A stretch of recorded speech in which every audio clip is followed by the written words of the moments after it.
Good morning to all of you. I am G. Prabhakar Reddy, Principal and Administrator of Bhadrachalam Public School. It's in a remote place in Andhra Pradesh.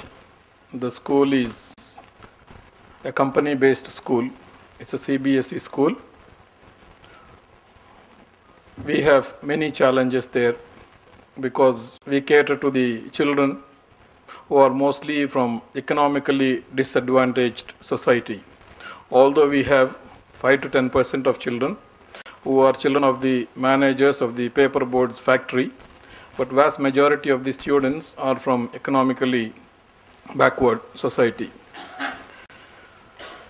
And I'm happy to share with you some of my thoughts on today's topic for this hour, that is STEM education and tech-assisted tools for student comprehension. I would like to deal on this topic at two levels. First is STEM education and the tech-assisted tools. My speakers who spoke before me have spoken mostly about the tech-assisted school tools for student comprehension. STEM is an acronym for science, technology, engineering, and mathematics. This has its origin from United States of America, and we are living in a global world, therefore we are not isolated from it. We too have the effects of it.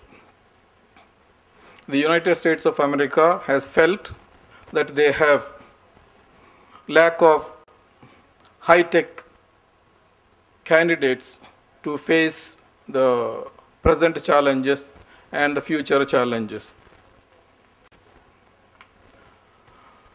Basically, it is felt that all the subjects that are taught are not taught in integrated way, but each one is dealt in isolation.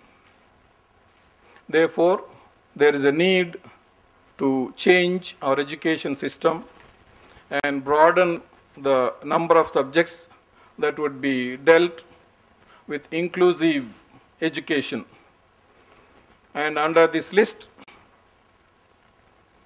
there are a number of subjects that have been brought about in STEM education, which includes physics, actuarial science, chemistry, mathematics, statistics, computer science, psychology, biochemistry, robotics, computer engineering, electrical engineering, electronics, mechanical engineering, industrial engineering, civil engineering, aerospace engineering, chemical engineering, astrophysics, astronomy, optics, nanotechnology, nuclear physics, mathematical biology, operations research, neurobiology, biomechanics, bioinformatics, acoustical engineering, geographic information systems, atmospheric sciences, and etc.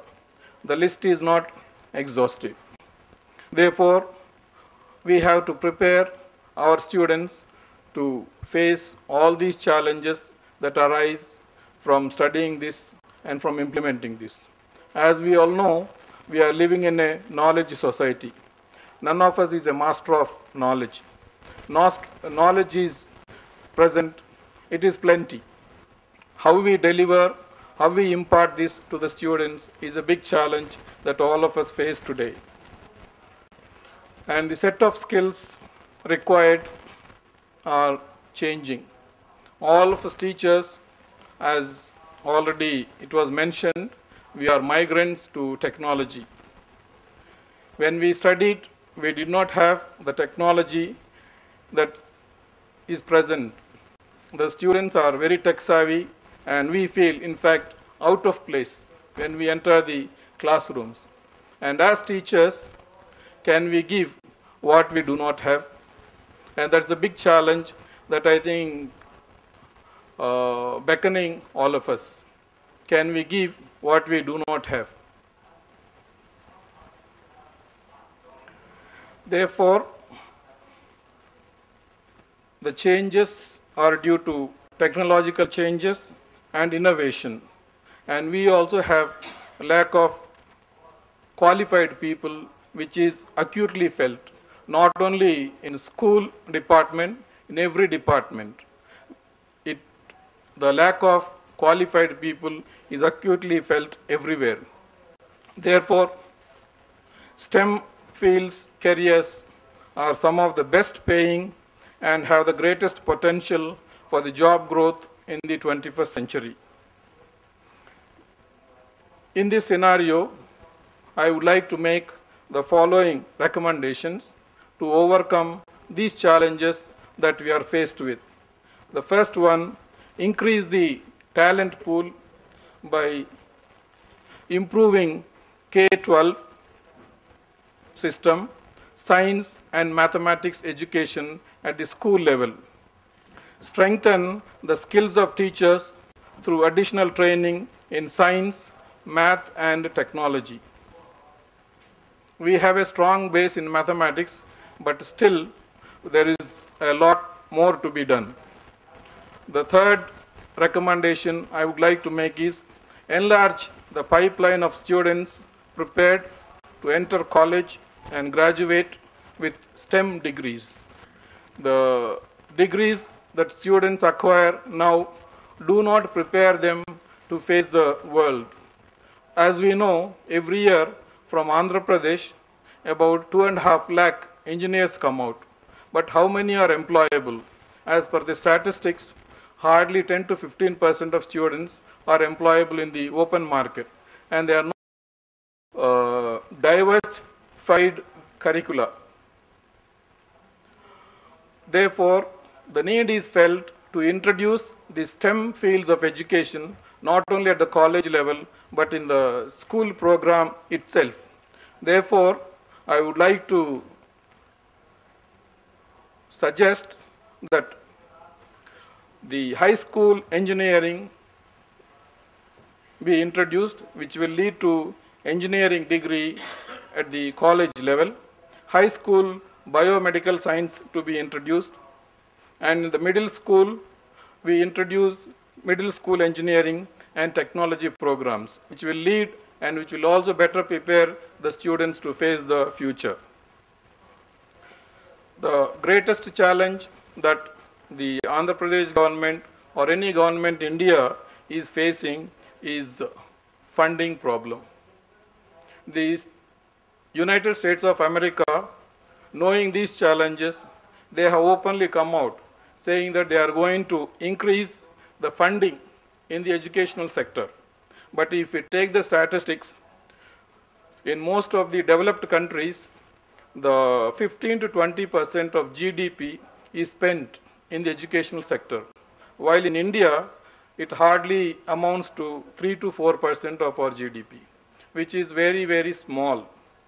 Therefore, the funding in the education sector has to be increased drastically and also improve the research and development facilities and the activities.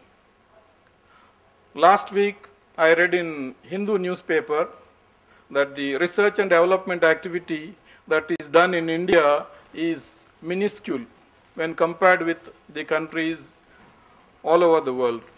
In USA, the research and development, 24% of the research and development activity of the world comes from USA.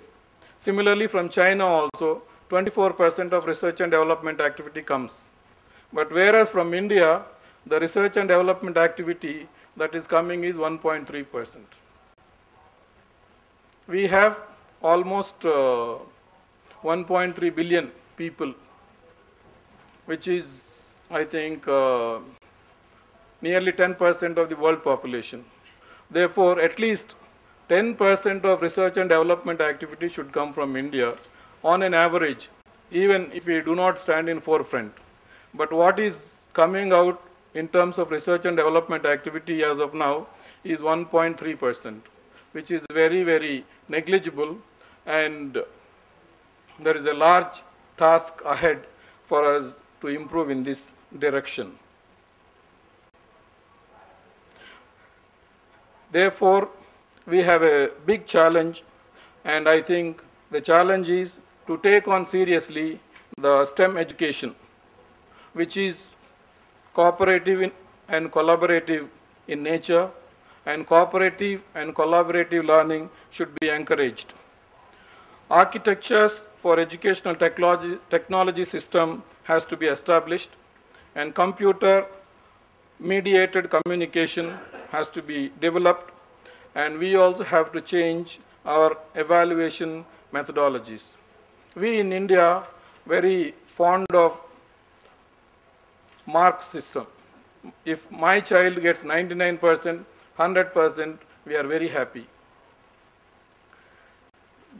There has to be a fundamental change in our evaluation methodologies and introduce the systems which bring out the research and development programs at the school level and at the college level.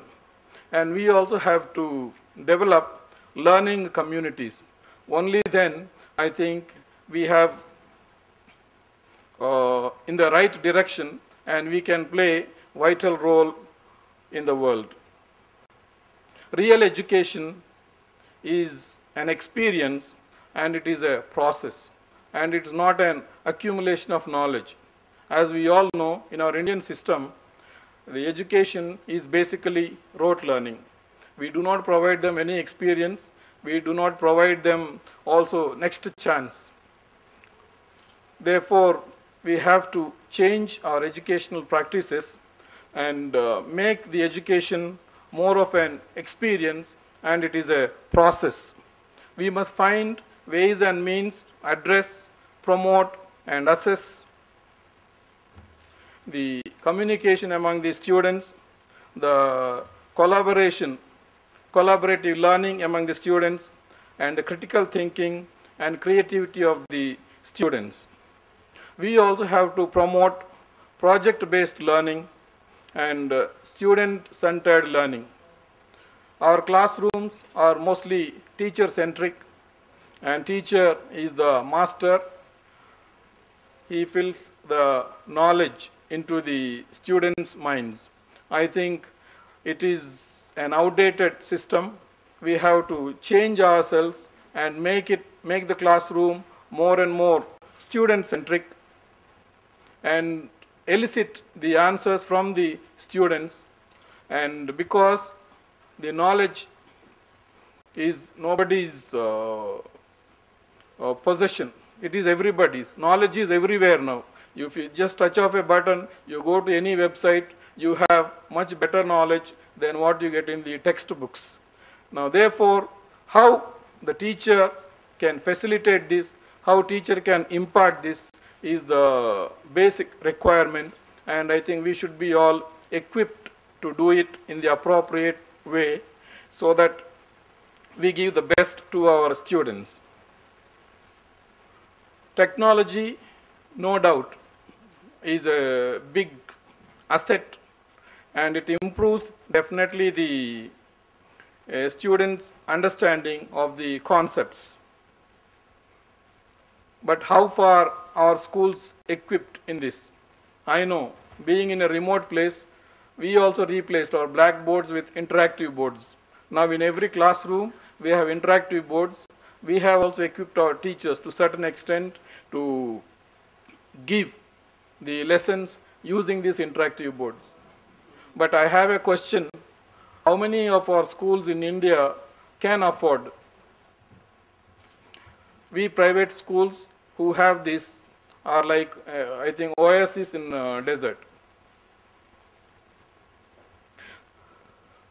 No doubt, I agree that the technological tools help in the student interaction, and it also helps in inquiry-based learning, and it also provides access for the students through multiple intelligences. We know now that we have to cater our teaching in the line of Howard Gardner's approach, multiple intelligence theory. Everybody has different types of intelligence. Some of us have spatial intelligence, some of us have auditory intelligence, some like that. Therefore, the interactive boards that we have in our schools, the technology-based approach that we have equipped our schools with, help the students to understand better, because this helps the students in the multiple intelligence approach, and also it helps them in the concretization of the basic abstract concepts, and also it helps the students in the increased participation. Therefore, technology, no doubt, has its vital role to play, but I have a question. How many of us are equipped to impart this to the students of this present generation who are more tech savvy than us? Therefore, I would like to make a suggestion here that no, all of us, the teaching community, has to be equipped to face this challenge and give this tech education to the students in the appropriate manner, and provide the best possible, so that the students can be ready for future. As one of the speakers suggested, the students of the generation are going to be placed in jobs which are not defined. Can we, or are we prepared to prepare our students to face this future challenge? However, the interactive boards that we have, all the tech gadgets that we have, are not a replacement for teacher. Teacher has his or her role, but let us be equipped to prepare our students for the future. Thank you.